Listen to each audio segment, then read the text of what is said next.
শুভ সকাল বন্ধুরা, নতুন একটা দিনে নতুন সকালে আপনাদের সকলকে স্বাগত জানাই আমার বঙ্গোপমা চ্যানেলে। আর আজকে ব্লগটাকে আমি আমার ঘর থেকেই শুরু করছি। এখনও রান্নাঘরে যাইনি। সকালে দিদি আজকে ডুব মেরেছে, তো যথারীতি অনেক কাজ সেগুলো সেরে স্নান টান করে এসে বসেছি। একটু দম নিয়ে নিই, তারপরে যাব রান্নাঘরে। বসেছি যখন তখন কটা কথা বলি তোমাদের, কথা মানে গল্প করি আর কি। তো আজকে সানডে, এমনি ফান্ডে, খুব মজার, আমার কাছে খুব মজার দিন। ছোট্ট থেকে রবিবার আমার কাছে খুব আনন্দের মজার দিন।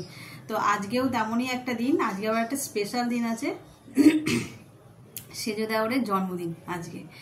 তো তোমরা হয়তো ভাবছো প্রত্যেক মাসেই জন্মদিন, তো এতগুলো লোক প্রত্যেক মাসে কারোর না কারোর তো জন্মদিন হবেই, তাই না?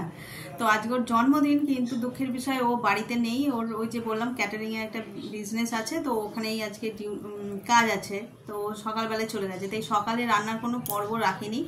রান্নার পর্ব মানে ওর জন্য স্পেশাল যে রান্না, ভাজা ভুজি, মাছ মাংস, সেসবের কিছু রাখিনি।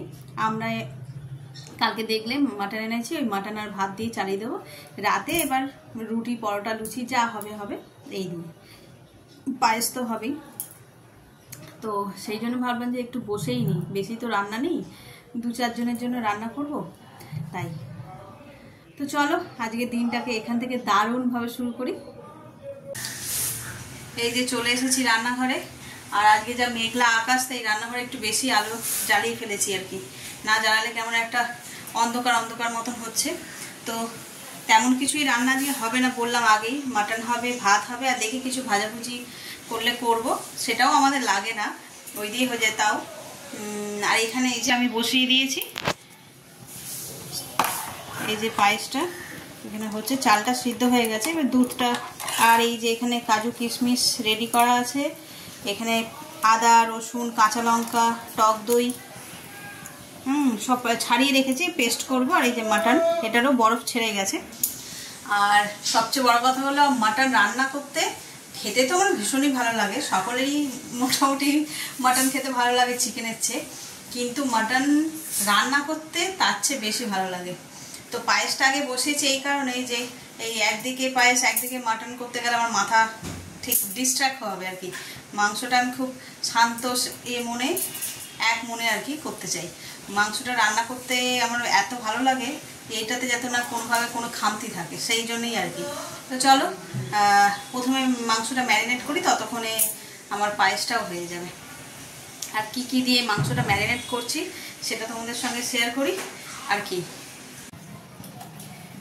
এই যে মাংসটা গামলায় নিয়ে নিয়েছি, এবার এটাকে ভালো করে ম্যারিনেট করব। এটা ম্যারিনেট করার জন্য প্রথমে নিয়ে দিচ্ছি হলুদ, কাশ্মীরি লাল লঙ্কার গুঁড়ো, জিরে গুঁড়ো, ধনে গুঁড়ো, গরম মশলার গুঁড়ো, স্বাদ অনুসারে নুন, সর্ষের তেল, আদা রসুন আর কাঁচা লঙ্কার পেস্ট, আর দেব ফেটিয়ে রাখা টক দই। এবার মাংসটাকে ভালো করে মাখিয়ে নেব।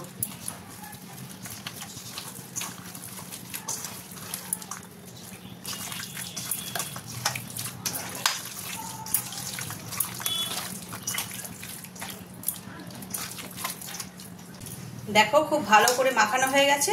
এইভাবে আমি এবার আধ ঘন্টা রেখে দেবো। আর আগে আমি মাংস প্রেসার কুকারে রান্না করতাম, মানে মাটন করলে। তো এখন আর প্রেসার কুকারে করে নাই, কড়াতেই অনেকক্ষণ ধরে কষিয়ে ঢাকা দিয়ে দিয়ে করি আর কি। তাহলে দেখি বেশ ভালো হয়। আর মাংসগুলো ছেড়ে যায়, নরম হয় কিন্তু ছেড়ে যায় না। কিন্তু প্রেসার কুকারে করলে নরম হয়ে কখনো কখনো বলে যেত, মাপটা ঠিক বোঝা না গেলেই ওইরকম সমস্যা হতো, কিন্তু কড়াই সেটা হয় না। তো চলো আজকে তোমাদের সঙ্গে শেয়ার করব কিভাবে আমি মাটন রান্না করি। তবে হ্যাঁ, মাটনে একদম সিম্পল ওয়েতে রান্না করি, যেরকম হয় মাটন। কোনো রকম এক্সপেরিমেন্ট আমি মাটন নিয়ে করি না। আমার মানে কি বলবো, পারি না বলাটা ভুল, চেষ্টা করলেই হবে। বিভিন্ন রকমের রান্না এখন তো ইউটিউব সার্চ করেই পাওয়া যায়, কিন্তু মাটনের সঙ্গে নো ছেড়খানি, একদম টোটাল আলু দিয়ে সিম্পল মাটন কষা, ব্যাস। চলো দেখাই তাহলে কীভাবে রান্না করছি। মাংস রান্না করব, তার জন্য কড়াই তেল নিয়ে নিয়েছি, আর তেলটা আমার গরমও হয়ে গেছে। এবার এই তেলের মধ্যে আমি দিয়ে দেবো নুন, আর দেব হলুদ, দিয়ে এর মধ্যে এবার আলুগুলো আমি ভেজে নেব, ছোট ছোট করে দিই। চলো আলুগুলো তাহলে ভেজে তুলে নিই। আলুগুলো লাল লাল করে ভাজা হয়ে গেছে, এবার তুলে নেব।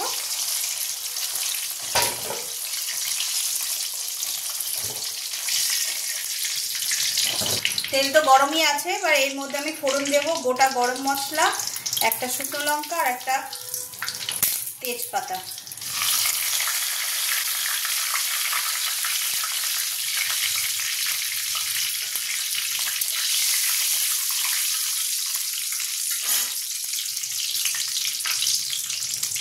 মশলাগুলো একটু লাল হয়ে গেছে, এবার আমি এতে দিয়ে দেবো পেঁয়াজ।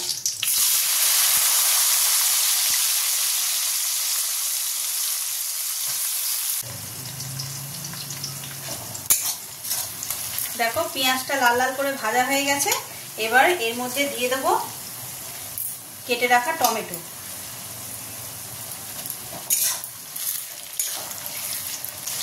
এমনি মন খুশি হয় মাংস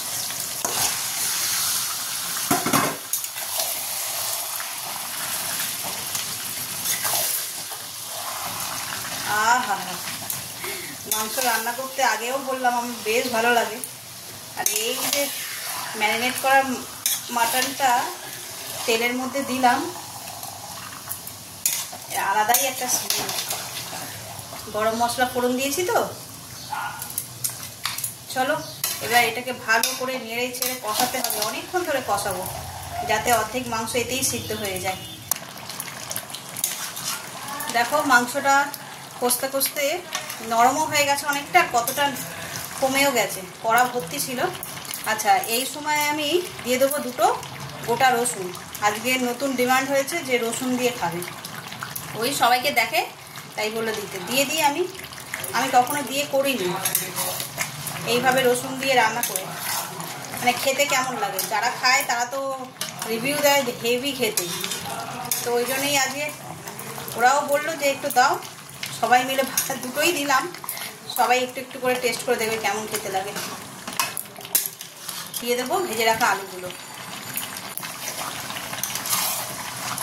তো হয়ে গেছে, কিন্তু এই মাংসটাকে একদম পুরো বিয়ে বাড়ির টেস্ট আনতে গেলে একটুখানি জাদু মন্ত্র করতে হবে। সেটা হচ্ছে একটুখানি গরম মশলা দিয়ে দিলাম। এটা কিন্তু এই শাহি গরম মশলা, যেটাতে জায়ফল জয়িত্রী সব থাকে, এটা আমি ঘরেই বানাই।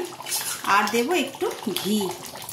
জানি মাটন এমনি রিচ, কিন্তু ঘিটা দিলে ওই বিয়েবাড়ির টেস্টটা একদম ফুলফিল হয়ে যাবে।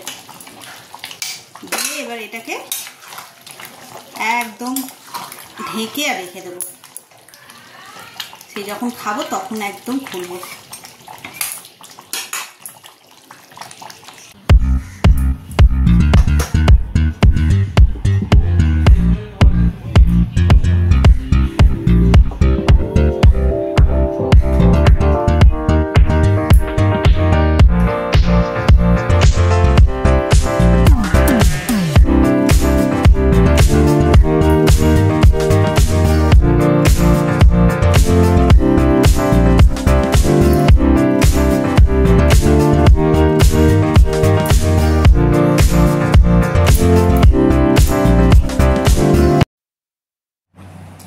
আর এই হলো আজকে জন্মদিনের কেক, যা ছোটো দেওয়ার অফিস থেকে আসার সময় নিয়ে এসছে। তো সব আর কিছুই নয়, সবাই মিলে সপরিবারে আর কি একসঙ্গে একটুখানি আনন্দ করা, গেট টুগেদার, এই আর কি। আর এই যে দেখো এই ক্যান্ডেলগুলো আগে কত ভালো ছিল, এখন একটুতেই নিভে যায়। আর এই হলো আমার সেজো দেওয়ার, যার জন্মদিন, আর আমার শাশুড়ি মা দুজনে বসে আছে। আমরাও রয়েছি আশেপাশেই, কেউ ভিডিও করছি, কেউ হাততালি দিচ্ছি, কেউ বা আয়োজন করতেই ব্যস্ত। এইভাবেই সকলে মিলে, মানে আমাদের পরিবারে আমরা 7 জন মিলেই ছোট ছোট অনুষ্ঠানগুলো একসঙ্গেই কাটাবার চেষ্টা করি। আর আমি আজকে ভয়েস ওভার দিচ্ছি, তার কারণ কালকে হঠাৎ আমার প্রেশার এত বেড়ে গিয়েছিল যে আমি সেভাবে আনন্দই করতে পারিনি, যার কারণে ভয়েস ওভারটা দিলাম। আর সকাল থেকে বেশ আনন্দে ছিলাম, বললাম রবিবার এমনি আমার খুব আনন্দের দিন, তার সত্ত্বেও জানি না কেন হঠাৎ প্রেশারটা এত হাই হয়ে গিয়েছিল যে আমি আর কিছু করতেই পারছিলাম না, মানে মন খুলে যে একটু আনন্দ করব তারও উপায় ছিল না। এই যে দেখো বসে বসে আমি কেকগুলোকে কেটে ডিস্ট্রিবিউট করে দিচ্ছি সবাই। ওখানে বসে যে আনন্দ করছিল, সেই জন্য আমি চেয়ারে এখানে বসলাম, টেবিলে বসে কেকগুলোকে কেটে দিচ্ছি। কেক আর চিপস আর কোল্ড ড্রিঙ্কস আর এই পায়েস করেছিলাম, ওই পায়েসও একটু একটু করে দিয়েছিলাম। সবাই সন্ধেবেলায় বসে খাচ্ছিল, বেশ আনন্দ হয় পরিবারের সকলে একসঙ্গে কাটালে। আর আজকে রাত্রে তেমন কিছু মেনু হয়নি, এই যে দেখো পোলাও হয়েছে আর মাটন কষা আর পায়েস, এই ছিল আজকে রাতের খাবার। এই যে সন্ধেবেলায় কেক ঠেক কেটে শুয়ে পড়েছিলাম, হঠাৎ করে প্রেশারটা এত হাই হয়ে গেছে সেভাবে ভিডিও করতে পারিনি। আর এই যে এখন রাত্রি হয়ে গেছে, খেতে হবে একটুখানি, খেয়ে প্রেশারের ওষুধ খেয়ে শুয়েছিলাম সন্ধেবেলায়, তার এই এখন ডিনার করতে উঠেছি। চলো, আজকে মেনু হচ্ছে, সকালে তো দেখেইছো মাটন করেছিলাম, আর সেই মাটন রয়েছে, মাটন আর পোলাও হচ্ছে আজকের মেনু। মাটন সকালেই করে রেখেছিলাম আর পোলাও। চলো খেয়ে নিই।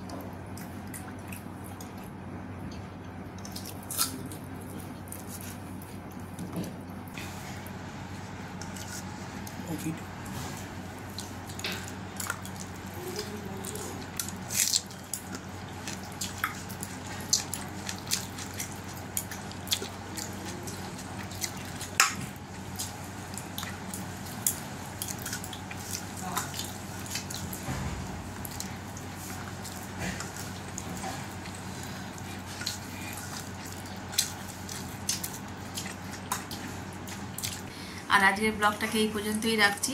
জানি খ্যাপছাড়া ব্লগ হলো, তবুও যদি কিছু ভালো লেগে থাকে তাহলে please like, comment, share and subscribe. সকলে ভালো থাকবেন, সুস্থ থাকবেন। আগামীকাল আবার একটা নতুন দিনের সঙ্গে দেখা হচ্ছে।